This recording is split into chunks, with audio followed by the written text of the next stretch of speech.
నాడు ఏదో ఒక ట్యూబ్ పెట్టుకొని మమ్మల్ని ఇష్ట రాజ్యంగా అధ్యక్ష ప్రజా జీవితంలో ఉన్నాం కాబట్టి నిజంగా ఓపిక పడుతున్నాం అధ్యక్ష. రక్తం మరుగుతుంది.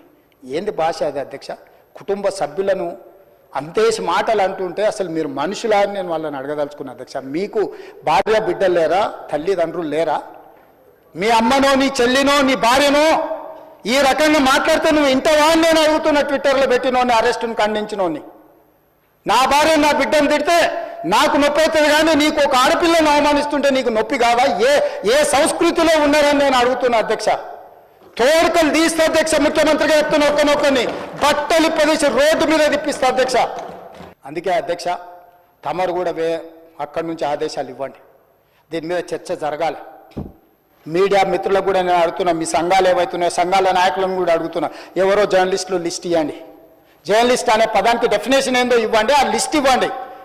ఆ లిస్టులో ఉన్నోళ్ళు ఇట్లా తప్పు చేస్తే ఏం శిక్షిస్తారో మీరు నిర్ణయించండి. ఆ లిస్టులో లేనోడు జర్నలిస్ట్ కాడు, జర్నలిస్టు కానోడిని క్రిమినల్ కిందనే చూస్తాము.